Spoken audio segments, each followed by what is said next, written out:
جی مومن مرد اور عورت کا لباس. 2-3 باتیں پوچھتا ہوں.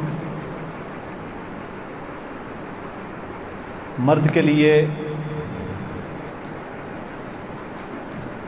اس کا کپڑا کہاں سے کہاں تک اونچا ہونا چاہیے؟ جی ٹخنوں سے اونچا ہونا چاہیے. ٹھیک ہے. مرد کا جو ہیئر سٹائل ہے، بالوں کا سٹائل، اس کا سنت طریقہ کیا ہے؟ درمیان سے مانگ نکالے. بھائی جو سائڈوں سے پفے نکال رہے ہیں نا، آج اللہ کے نبی صلی اللہ علیہ وسلم کی محبت میں یہ عہد کریں کہ میں اپنے سر کے بالوں کا سٹائل محمدی بناؤں گا. میں 1997 کی بات ہے، ینگ تھے ہم، تو میں پہلی دفعہ برطانیہ میں اس وقت انٹر ہوا. بالکل 17.5 سال عمر تھی میری، اور ہم بھی کالج وغیرہ میں اسی طرح، پتہ نہیں تھا، علم نہیں تھا.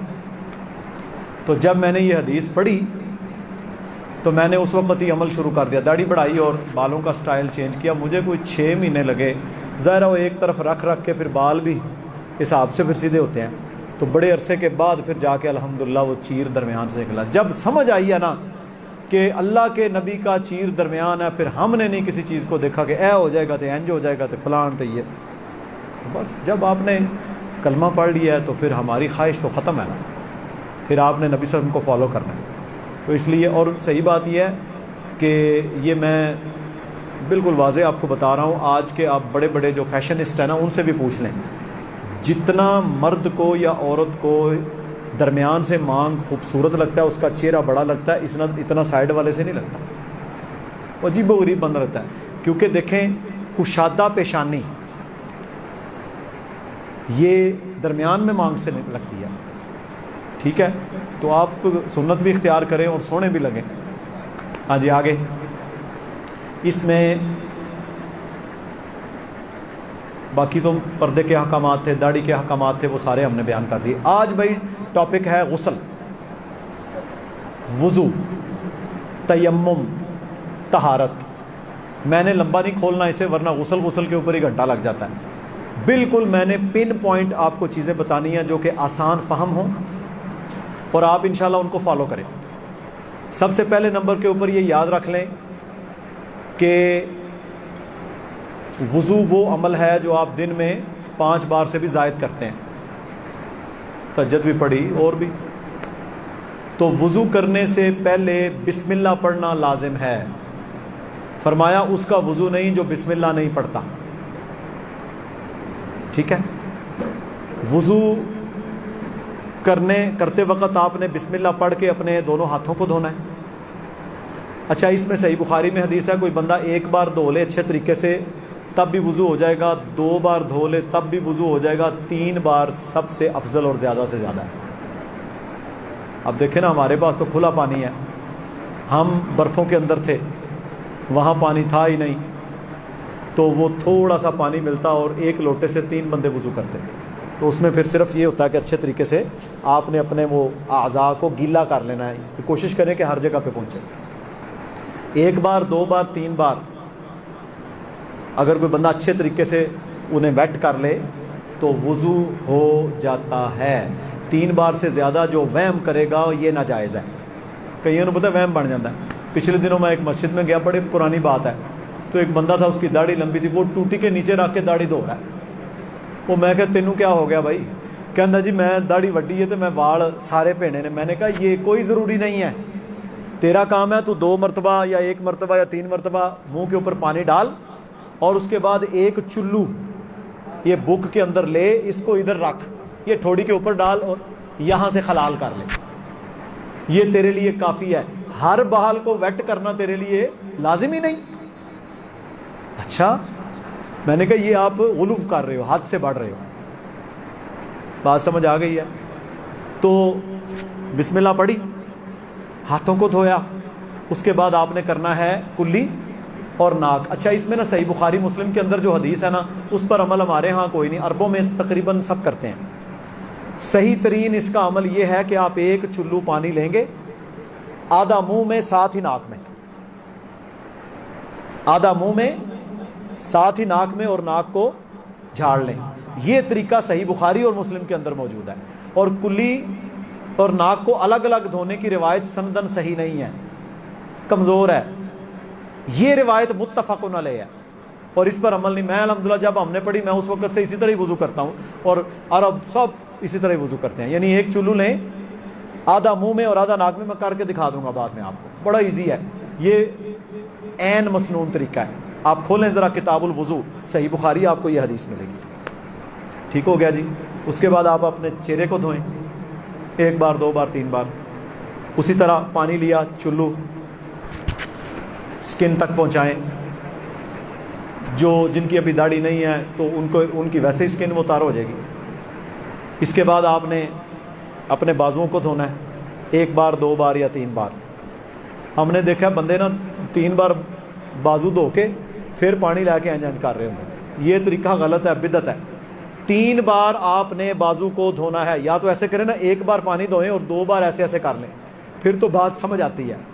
اور جب آپ یہ عمل کر رہے ہوتے ہیں کوشش کریں ٹوٹی بند کر دیا کریں یا تھوڑی کھولیں, پانی کو ضائع نہیں کرنا. پھر آ گیا مسئلہ کس کا, مسح. اچھا, مسح کرنے کا طریقہ ہمارے معاشرے میں نا بڑا عجیب لوگوں نے رکھا ہوا ہے. ایسے سکھایا تھا بھائی, یہ نہیں ہے. مسح کے لیے آپ نے دونوں ہاتھوں کو ویٹ کرنا ہے, گیلا کرنا ہے. یہاں ان کو بالکل یہاں سے آپ نے شروع کرنا ہے, یہ پورا پیچھے لے کے جائیں اپنی گدی تک. گدی سے مراد ہوتا ہے یہ جس کو پنجابی میں کھتی کہتے ہیں, وہ کہتے ہیں نا تینوں, تو یہ بالکل گردن کی بیک سائڈ, یعنی یہاں سے شروع کریں اور گدی تک لے کر جائیں, اور پھر اسی طرح اسے واپس لے کر آئیں.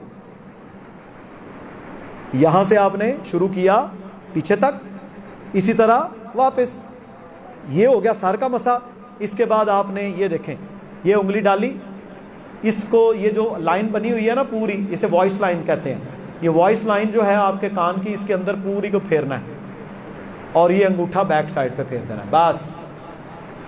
یہ پہلے اس سوراخ میں, یہ دیکھیں, اس کے بعد اس وائس لائن کے اندر, اور یہ گردن کا الگ سے مسا کرنا صحیح حدیث سے ثابت نہیں ہے.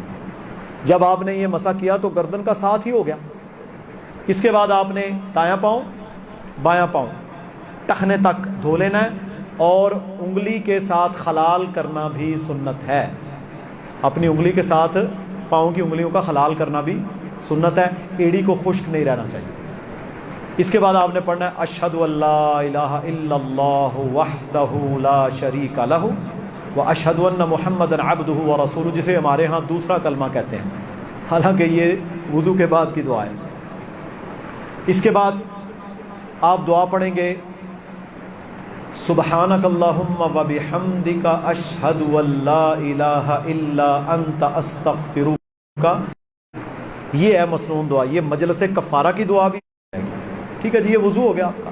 اب آتے ہیں غسل کی طرف. غسل بڑا آسان ہے. غسل کا مسنون طریقہ یہ ہے کہ مرد و عورت کا غسل کا طریقہ سیم ہے. عام غسل, حیض کا غسل, نفاس کا غسل. نفاس ہوتا ہے جب بچہ پیدا ہوتا ہے نا, اس کے بعد 40 دن, ہم سب پیدا ہوئے ہیں کہ نہیں, 40 دن مائیں رکتی ہیں کیونکہ وہ بلیڈنگ ہوتی ہے. اس کے بعد پھر عورتیں نہاتی ہیں, اسے نفاس کہتے ہیں. یہ ایک فطری پروسیس ہے, سارا انسان اس طرح ہی آئے ہیں دنیا میں. تو حیض کا غسل, نفاس کا غسل, جنابت کا غسل, طریقہ سیم ہی ہے سب کا, کہ آپ نے سب سے پہلے اپنی شرمگاہ کو دھونا ہے, آگے پیچھے سے اچھے طریقے سے دھو لیں, صابن لگا لیں جو بھی. اس کے بعد آپ وہی وضو کریں گے نماز والا, لیکن وہ وضو آپ کریں گے بازو دھونے تک. شرمگاہ کو آپ نے پہلے دھو لیا اچھے طریقے سے, اب آپ کو وہاں صابن لگانا یا ہاتھ لگانے کی ضرورت نہیں ہے. اس کے بعد آپ وضو کریں گے نماز والا, کہاں تک, بازوؤں تک.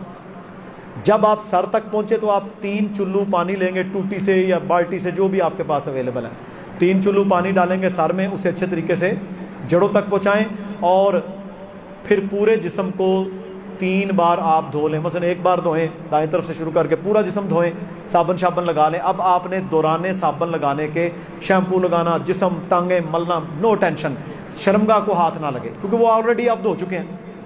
آپ نے 1 بار پانی بہا لیا اچھے طریقے سے, تب بھی غسل ہو جائے گا. 2 بار وہی اصول ہے, 3 بار بہا لیا تب بھی غسل ہو جائے گا. آخر میں آپ نے دایاں پاؤں دھو کر جوتا پہن لینا ہے اور پھر بایاں پاؤں دھو کر جوتا پہن لینا ہے۔ اچھا یہ جو عمل میں نے بتایا نا طریقہ سنت والا، اس سے آپ کا غسل اور وضو دونوں ہو جائیں گے۔ یہ اس سے آپ کا غسل بھی ہو جائے گا اور وضو بھی ہو جائے گا۔ اگر پھر آپ دوران غسل آپ کا ہاتھ شرمگاہ کو آگے یا پیچھے ٹچ ہو گیا، پیچھے والی شرمگاہ سے مراد ہے جہاں سے پخانہ ہم کرتے ہیں اس جگہ پر ٹچ ہو جانا، اور آگے والی شرمگاہ سے مراد آگے والی شرمگاہ، اس کو ہاتھ ٹچ ہو گیا تو پھر آپ کو آخر میں پورا وضو دوبارہ کرنا پڑے گا۔ اور اگر آپ کا ہاتھ ٹچ نہیں ہوتا کیونکہ آپ نے پہلے دھو لیا تھا، تو پھر آپ صرف دایاں بایاں پاؤں دھوئیں اور آپ کا غسل اور وضو دونوں مکمل ہے۔ بات سمجھ آ گئی یہاں تک؟ یہ ہے طریقہ۔ صرف عورتوں کے لیے اس میں ایک فرق ہے کہ اگر عورتوں نے عام غسل کرنا ہے یا جنابت کا غسل کرنا ہے تو ان کے لیے گتوں کو، مینڈیوں کو کھولنا ضروری نہیں ہے۔ ہمارے علاقے میں تو شاید یہ اتنا معاملہ نہیں ہے، عربوں کے اندر، بلوچوں کے اندر اور پشتون جو کلچر ہے ان کے اندر یہ ابھی بھی عام ہے کہ وہ عورتیں لمبی لمبی سی نا 100 گت ہوتی ہے، چھوٹی چھوٹی سی گتیں کرتی ہیں۔ گلگت بلتستان میں تو یہ بہت زیادہ ہے، اور وہ گتیں کرنے کے اوپر شاید پورا دن لگ جاتا ہے، یعنی ایک بڑا پروسیس ہے وہ، اور وہاں ٹھنڈے علاقے ہیں اور وہ کتنے کتنے دن شاید ان کو پھر غسل کرنا مسئلہ ہوتا ہے، بال سنبھالنا مسئلہ ہوتا ہے۔ اس کے ریزن ہے عربوں کے اندر بھی یہ مینڈیاں تھیں، چھوٹی چھوٹی گتیں۔ تو اگر کسی عورت نے یہ چھوٹی گتیں کی ہوئی ہیں تو اگر وہ جنابت کا غسل کر رہی ہے صرف اوپر پانی بہا لے، ان کو کھولنا ضروری نہیں۔ دیکھیں نا اللہ نے کتنی آسانی کی ہے، وہ نہ کھولے، باقی پروسیس وہی ہے جو میں نے بتایا ہے۔ اور اگر وہ حیض یا نفاس کا غسل کرے گی پھر ان کو گتوں کو کھولنا پڑے گا، یعنی جنابت اور حیض اور نفاس کے غسل میں عورت کے لیے یہ فرق ہے، باقی کوئی فرق نہیں۔ یہاں تک بات سمجھ آ گئی ہے جی؟ اب چلتے ہیں تیمم کی طرف۔ تیمم بنیادی طور پر اللہ تعالیٰ نے قرآن میں اجازت دی ہے ان لوگوں کے لیے جو پانی نہیں پاتے، پانی نہیں ملتا انہیں، یا پانی ان کے لیے نقصان دہ ہے۔ دیکھیں کئی بندے ایسے ہوتے ہیں، ایسی بیماری ہے کہ وہ نہا لیں تو مر سکتے ہیں، پانی نقصان دہ ہے، تو وہ بندہ کیا کرے گا؟ تیمم کرے گا۔ فتیمموا صعیدا طیبا، پاک مٹی کے ساتھ، پاک ریت کے ساتھ، وہ چاہے زمین کے اوپر ہو چاہے آپ کسی برتن میں رکھ لیں تو وہ تیمم کر سکتا ہے۔ تیمم کا طریقہ وضو والا تیمم کرنا ہے، یعنی وضو نماز پڑھنے کے لیے تیمم کرنا ہے، یا غسل کے نیم البدل کے طور پہ کرنا ہے۔ کئی دفعہ یہ ہوتا ہے نا کہ آدمی سرجری ہوئی ہے، احتلام ہو گیا، ٹھیک ہے، اب وہ جنابت آ گئی، اب وہ نہائے گا تو مر جائے گا، تو اس نے بھی یہی تیمم کرنا ہے۔ وہ کپڑے وغیرہ سے، ٹیشو سے، ویٹ ٹیشو سے، جو بھی اس کے پاس اویلیبل ہے، صفائی کرے، کپڑے چینج کر لے اور مٹی منگوائے گا، وضو کرنا ہے تب بھی یہی کرنا ہے۔ بسم اللہ پڑھ کے آپ نے اپنے دونوں ہاتھوں کو اس مٹی کے اوپر ایسے مارنا ہے، جو بھی آپ کے پاس مٹی ہے، ریت ہے، ریتلی مٹی ہے، پاک ہونی چاہیے۔ ایسے مارا، ہاتھ مٹی لگ گئی ہاتھ کو، یہ بائیں ہاتھ کو دائیں کی بیک سائڈ پہ، صرف اتنا، کئی لوگ یہاں تک پھیرتے رہتے ہیں، یہ غلط ہے۔ صحیح بخاری میں اتنا ہی ہے، اتنا، اور بائیں کو دائیں کے پیچھے پھر گیا۔ اس کے بعد پھونک مارنی ہے تاکہ جو مٹی کو ایکسٹرا لگی ہے وہ اتر جائے، اور پھر اس طرح منہ کے اوپر پھیر لینا ہے۔ یہ آپ کا تیمم مکمل ہے۔ یہ تیمم وضو کا نعم البدل بھی ہے، غسل کا نعم البدل بھی ہے، چاہے آپ 10 سال بھی پانی نہ پائیں، یا 10 سال بھی آپ کی وہ مرض ختم نہ ہو جسے پانی موت ہے۔ کتنی نعمت ہے۔ تو یہ تیمم ہے۔ آ گیا جی طریقہ۔ آپ یقین کریں، جا کے نا جب آپ نے گھر جانا ہے، آپ اپنے بابوں سے، دوستوں سے، 70 سال 60 سال عمروں سے تیمم کا طریقہ پوچھیں، ہر بندے کا الگ ہوگا۔ کئی کہیں گے ہم تو پتہ ہی نہیں۔ یہ حالت ہے ہماری، ٹھیک ہے جی۔ تیمم، غسل، یہ سارا ہے۔ اب آ جاتے ہیں حیض۔ یہ حیض جو ہے نا، اللہ نے قرآن میں فرمایا یسألونک عن المحیض، یہ لوگ آپ سے حیض کے بارے میں سوال کرتے ہیں، قل هو اذن فاعتزلوا النساء فی المحیض، یہ ایک تکلیف کا عمل ہے، اس میں عورتوں سے دور رہو۔ بنیادی طور کے اوپر اللہ سبحانہ و تعالی نے خواتین کا یہ ایک پروسیس رکھا ہے جو کہ 1 مہینے کا پروسیس ہوتا ہے۔ اس میں وہ ایگز جو بنتے ہیں وہ اپنے میچورٹی کے اوپر، اگر حاملہ عورت نہیں ہوتی تو وہ ضائع ہو کر نکل جاتے ہیں، پھر اگلا پروسیس شروع ہو، اسے بولتے ہیں سائیکل۔ یہ ہر عورت کے لیے لازم ہے، اور اگر عورت کا یہ پروسیس نہ ہو تو ہم دنیا میں آ ہی نہیں سکتے۔ ہم دنیا میں آ ہی نہیں سکتے. تو دنیا میں آنے کے لیے یہ پروسیس اللہ سبحانہ تعالیٰ نے کریٹ کیا ہے. تو اس دوران نماز روزہ جائز نہیں. حیض اور نفاس کے دوران مسجد میں بیٹھنا جائز نہیں. مسجد سے گزر سکتی ہے عورت, حیض اور نفاس کے دوران عورت نماز نہیں پڑھے گی, روزہ نہیں رکھے گی, ٹھیک ہے, لیکن زبانی قرآن پڑھ سکتی ہے, زبانی دعائیں کرے, صبح و شام کے اذکار کرے, گلوز پہن کر قرآن پڑھ سکتی ہے, کوئی حرج نہیں, صرف ہاتھ نہیں لگانا اسے, ٹھیک ہے. اور نفاس کا بھی یہی حکم ہے. حیض کا ایک وقت مقرر ہے, اس وقت مقررہ کے بعد بھی اگر کسی کو کسی قسم کی کوئی رطوبت آتی ہے, آج کل 100 بیماریاں, استحاضہ ہے, لیکوریا ہے, بلیڈنگ ہے وغیرہ وغیرہ, تو وہ حیض تصور نہیں ہوگا, وہ استحاضہ تصور ہوگا. اس کا حکم یہ ہے کہ عورت ہر نماز کے لیے تازہ وضو کرے اور اپنا کوئی ٹشو پیڈ وغیرہ رکھ لے. اچھا, یہی حکم استحاضہ کا حکم تو ہے نا, عورتوں کو بیماری ہے, حیض کے علاوہ کوئی بیماری ہے, اس وجہ سے کوئی رطوبت کو معاملہ ہے. مردوں کے لیے بھی یہی حکم ہے جن کو پیشاب نہیں رکتا. کئی بزرگ ہیں جی میں نے پیشاب دے قطرے نہیں رکتے, کئی لوگ ہیں ان کو ویسے کوئی پرابلم ہوتی ہے سلس البول کی, یہ وہ, تو ان کے لیے بھی یہی حکم ہے کہ اگر ایسا معاملہ ہو تو ہر نماز کے لیے تازہ وضو کریں, کوئی انڈر ویئر پہن کے ٹشو وغیرہ رکھ لیں اور ہر دفعہ چینج کر لیں, نماز نہیں چھوڑیں گے. بات سمجھ آ گئی ہے. حیض کی مدت تو طے ہے, نفاس کی مدت میکسیمم 40 دن ہے, جنہوں پنجابی چھلا کہتے ہیں. نفاس یعنی بچہ پیدا ہونے کے بعد عورت نے جو نماز روزے سے رکنا ہے اس کا زیادہ سے زیادہ مدت کتنی ہے؟ 40 دن اللہ نے رکھی, لیکن یہ 40 دن میکسیمم ہے. اگر کوئی خاتون 10 دن 15 دن 20 دن کے بعد صاف ہو جاتی ہے, یعنی بلیڈنگ ختم ہو گئی, تو وہ غسل کرے اور اپنی نماز ادا کرے, اس کے لیے 40 دن بیٹھنا لازم نہیں, 40 دن زیادہ سے زیادہ ہے.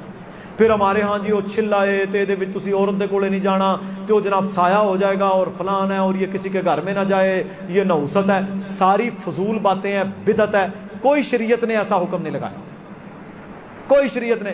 رسول اکرم صلی اللہ علیہ وسلم کی ازواج ہماری مائیں حیض کی حالت میں اللہ کے پیارے پیغمبر صلی اللہ علیہ وسلم کے سر میں تیل کی مالش بھی کرتی تھی, کنگھی بھی کرتی تھی.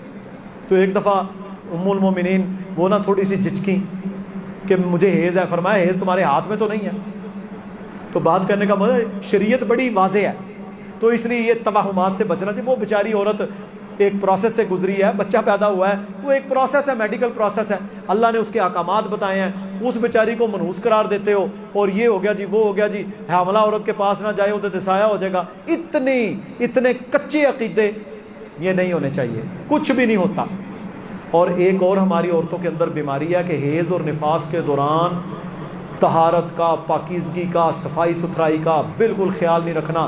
صبح و شام کے اذکار تسبیحات بالکل بند, حالانکہ شیطان ان ایام میں زیادہ عملے کرتا ہے. وہ دیکھو نا, مہینے میں 5 دن یا 7 دن میرا باڈی گارڈ موجود ہی نہیں, ان دنوں میں زیادہ دشمن حملہ کرے گا. باڈی گارڈ کون ہے؟ دعائیں, اللہ کی پناہ, اذکار, تسبیحات. تو ان دنوں میں عورتوں کو بالکل چاہیے کہ وہ تسبیحات, اذکار, زبانی رات سونے سے پہلے کے اذکار کریں, لازم طور پر کریں. قرآن پڑھنا چاہتی ہیں زبانی پڑھیں, دیکھ کر پڑھنا ہے, گلوز پہن کر, دستانے پہن کر قرآن کھول کے پڑھیں. موبائل سے پڑھنا ہے, گلوز پہن کر اسے اوپر کریں, یا وہ موبائل کو سکرول کرنے کے لیے وہ پین سے ملتے ہیں, اس پین کے ساتھ سکرول کر لیں. کیا کچھ نہیں آج کل تو, لیکن اس کو چھوڑنا نہیں ہے. ان دنوں میں زیادہ اللہ کی پناہ میں آنا ہے. اسی طرح حیض کے باقی ماندہ کپڑے, پیڈز, ان کو ڈسپوز آف کرنے کا طریقہ ہمارے معاشرے میں انتہائی خطرناک ہے کہ وہ عورتیں ان کو کوڑے کرکٹ کے ڈھیروں کے اوپر پھینک دیتی ہیں.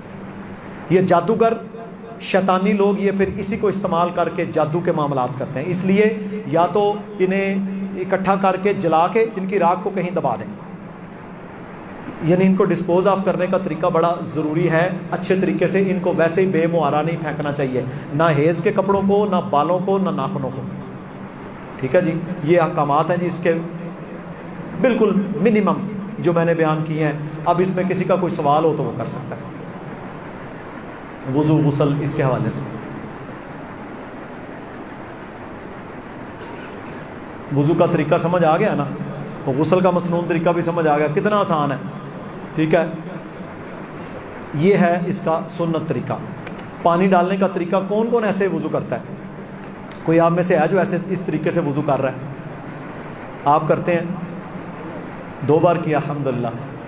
یہ جو طریقہ نا، ایک چلو میں پانی لیں، آدھا منہ میں آدھا ناک میں، یہ طریقہ زیادہ افضل ہے کیونکہ اس کی حدیث بخاری اور مسلم کی ہے. یہ بر صغیر میں لوگوں نے اختیار نہیں کیا، پتہ نہیں کیا وجہ. ہاں جی بیٹے، ہاں یہ اچھا سوال ہے. وضو کے بعد نا بعض لوگ شہادت کی انگلی اٹھا کے آسمانوں کی طرف دیکھتے ہیں. نہ انگلی اٹھانا ثابت ہے، نہ آسمان کی طرف دیکھنا ثابت ہے، دونوں بدعتی عمل ہے.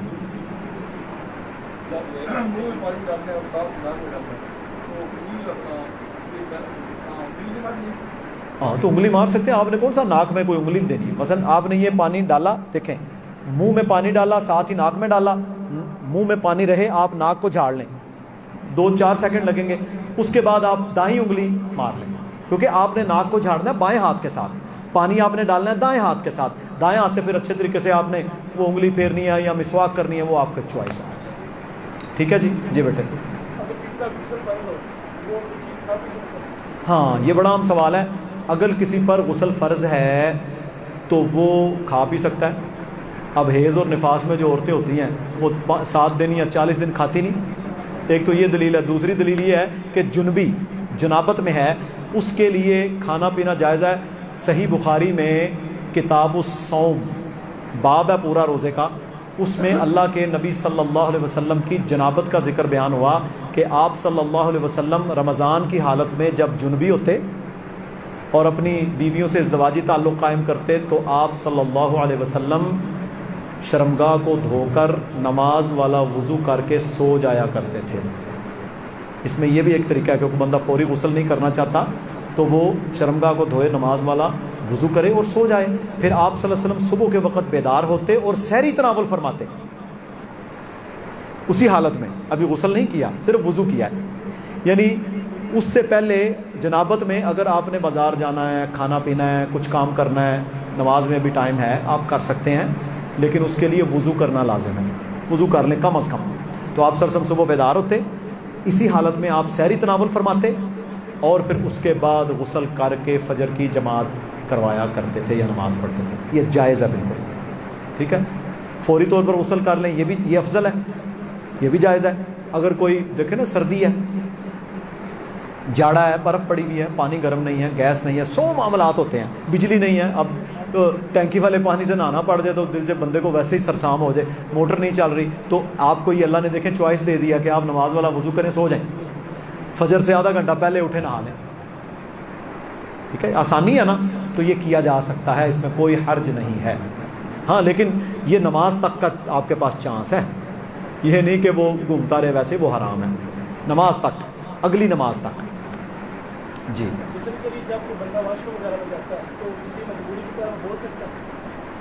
دیکھیں جب وہ برانا ہے نا پھر اسے نہیں بولنا. ہاں وہ اگر اسے جان کی مجبوری بن گئی ہے کوئی بس تو پھر الگ بات ہے. یا اگر کوئی اسے کوئی چیز چاہیے تو وہ پھر کم از کم کوئی کپڑا لپیٹ لے، کیونکہ مرد کے لیے ناف سے لے کر گھٹنوں تک وہ کپڑا لپیٹ لے، اور کوئی چیز مانگنی ہے، کوئی صابن رہ گیا، مسئلہ بن گیا، لیکن بالکل برانا حالت میں آوازیں دینا جائز نہیں.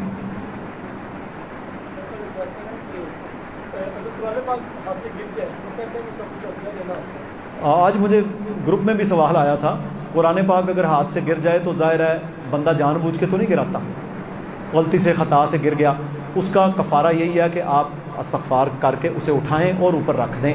اس کا کوئی کفارہ یا اس کے وزن کا کفارہ یا کوئی نفل یا کوئی وہ ایسی بات نہیں ہے، کسی حدیث میں موجود ہے. جی جی بیٹے. ہاں دیکھیں ہمارے ہاں یہ بھی ایک شروع میں ہم نے بچپن میں دیکھا کہ لوگ قرآن گرا چومنا شروع کر دیا. یہ قرآن کو چومنا اور سائڈوں پہ لگانا یہ بھی کسی حدیث میں موجود نہیں، یہ بر صغیر یا بعض لوگوں کا عمل ہے، اس لیے ایسی تکلفات سے بچنا ہی چاہیے.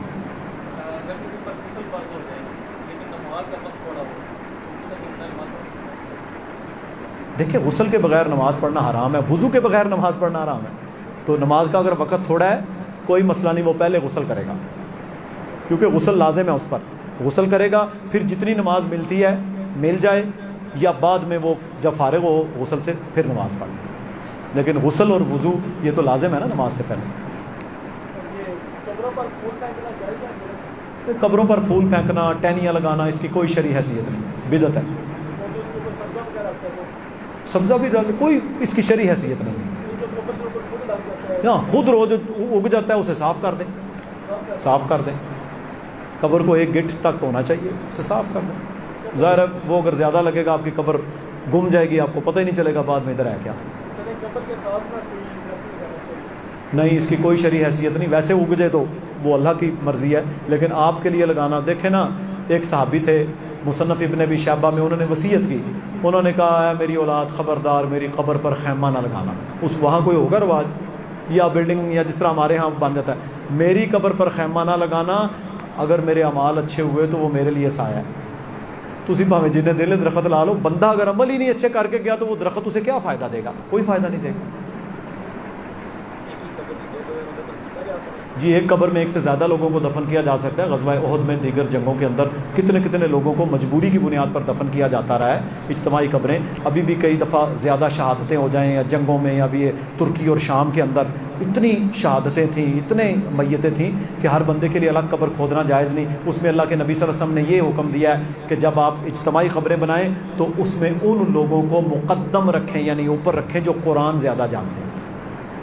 وہاں بھی قرآن کی بنیاد پر معیار ہوگا تو بنایا جا سکتا ہے، عام روٹین میں نہیں جہاں عام حالات ہیں، لیکن اگر کوئی سانحہ ہو جائے، زیادہ لوگ فوت ہو جائیں تو پھر یہ غلط عمل ہے۔ 3 4 گٹھیں یہ غلط عمل ہے۔ ایک گٹھ قبر ہو اونٹ کی کوہان کی طرح ایسے بن جائے کافی ہے۔ صرف اس کی سرحدی طرف آپ ایک پتھر رکھ سکتے ہیں، وہ اپنی چوائس کا، کوئی کالا سبز جو بھی، تاکہ آپ کو یاد دہانی رہے۔ نشانی کے لیے پتھر رکھا جا سکتا ہے۔ روزے میں بیماری کی وجہ سے یا خود بخود قے آنے سے، الٹی آنے سے روزہ نہیں ٹوٹتا۔ ہاں کوئی بندہ جان بوجھ کر حلق میں انگلی دے کے قے کرے تو روزہ ٹوٹ جاتا ہے۔ جی چاہے جتنی بھی قے ہو، جو قے خود بخود آ رہی ہے اس میں آپ کا تو عمل دخل ہی کوئی نہیں نا، وہ آپ کی احتلام ہے، قے پیچش لگے، یہ آپ کا عمل دخل ہی نہیں ہے، یہ تو ایک سسٹم ہے۔ تو اس سے روزہ نہیں ٹوٹتا۔ روزہ ٹوٹتا ہے جب آپ الٹی جان بوجھ کے کریں گے۔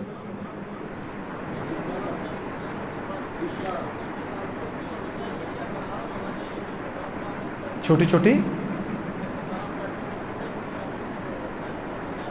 یار دیکھیں پتہ کیا ہے، میں نے پہلے دن بھائیوں سے کہا تھا، جمعے میں بھی میں نے کہا تھا، اس سے پہلے بھی، کہ دیکھیں آپ عبادت کے لیے آئے ہیں، یہ عبادت قبول تب ہوگی جب آپ اپنے بھائی کے لیے نرمی اختیار کریں گے، ٹھیک ہے؟ آپ کے 1 کروڑ اعتکاف، کتنے 1 کروڑ اعتکاف ہو نا، اور آپ ایک بھائی کے ساتھ زیادتی کریں، ٹھیک ہے، اس کو نقصان پہنچائیں، اس کے ساتھ حسد بغض کینہ رکھیں، تو یہ اس سے بڑا جرم ہے، سارا وائپ آف ہو جائے گا۔ اس لیے آپ نے ناراض نہیں، آپ نے تو آپس کی محبتیں قائم کرنی ہیں، آپ نے تو آپس میں جڑنا ہے۔ اسی طرح عمرہ حج کرنے کے لیے کوئی بندہ جاتا ہے، وہاں پر لڑائی جھگڑا فسق و فجور کرنے والے کا عمرہ ہی قبول نہیں، تو اس لیے اپنے سینے کشادہ رکھیں۔ دیکھیں معاف کرنے والا، درگزر کرنے والا، قربانی دینے والا، اللہ کو تو وہ پسند ہے۔ چھوٹی چھوٹی باتیں جی یہ ہو گیا جی تو اینج کی طرح، یہ میں نے اس کی بیس کیا ہے؟ فضول بحث۔ جب آپ اپنے کام سے کام رکھیں گے فضول بحث ہوگی نہیں۔ میں کہتا ہوں فضول بحث سے بہتر ہے بندہ ستا رہے، دعا پڑھ کے نا نماز کے دوران سو جائے، وہ بھی افضل ہے۔ ہاں جی، روزے میں منہ سے خون نکلے تو اس میں ڈیپینڈ ہے کہ وہ کیا کنڈیشن ہے اس کی۔ ہاں چھوٹا موٹا خون نکلے وہ تھوک دے، روزے پر کوئی اثر نہیں ہے۔ اگر بہت زیادہ بلیڈنگ ہے وہ تو پھر اسے میڈیکیشن کرنی چاہیے، وہ تو بندے کی ڈیتھ ہو سکتی ہے، پتہ نہیں کیا وجہ ہے۔ غیر مسلم کے گھر سے کھانا کھایا جا سکتا ہے اگر وہ حلال اور طیب ہو۔ اللہ کے نبی صلی اللہ علیہ وسلم نے یہ ہوتی ہے عورت کی دعوت قبول کی تھی نا جس نے زہر ملا دیا تھا، کھایا جا سکتا ہے، لیکن اس میں شرط ہے کہ وہ طیب ہو اور حلال ہو، گندا کھانا نہ ہو۔ یہ یورپ مغرب کے اندر لوگ جاتے ہیں تو وہاں پر وہ غیر مسلموں کے بنے ہوئے بریڈ یہ وہ سارے کھانے پڑتے ہیں، لیکن اس میں دیکھا جاتا ہے کہ وہ کھانا حلال اس میں انگریڈینٹس ہوں اور صاف ستھرا ہو۔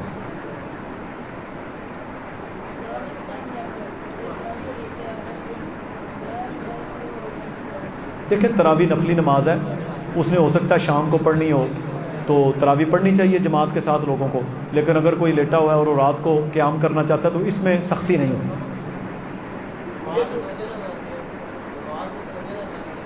نماز میں توجہ نہ بن رہی ہو، یہ بھی شیطان کی طرف سے ہے نا۔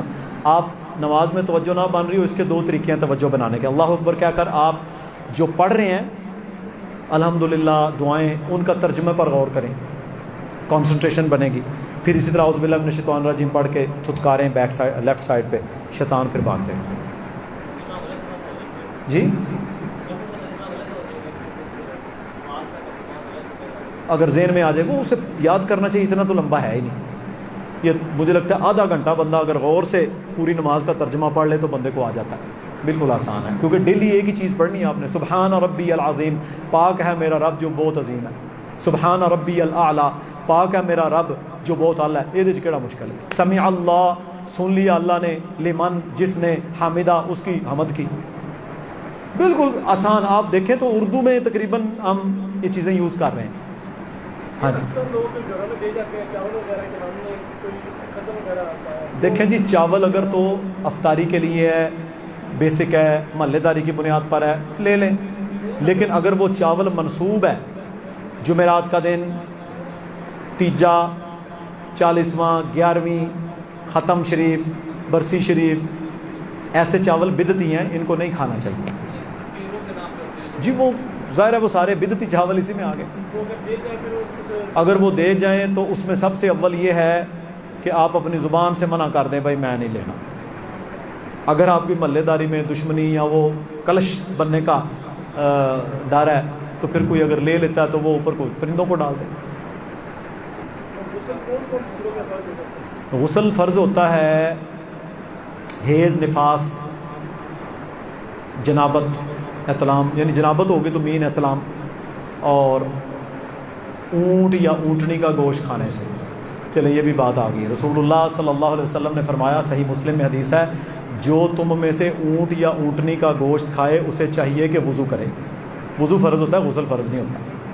اسی طرح وضو فرض ہو جاتا ہے میت کو نہلانے سے، میت کو نہلائیں، وضو فرض ہوتا ہے، غسل مستحب ہے، غسل فرض نہیں ہوتا۔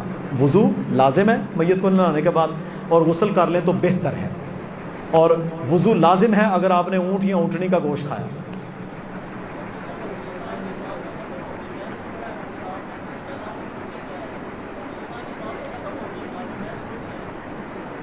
دیکھیں جی، جو لاجک ہے نا، پہلی تو بات یہ ہے الذین یؤمنون بالغیب، ہم نے تو غیب پر ایمان لایا، ہم نے غیر مشروط اطاعت کی ہے۔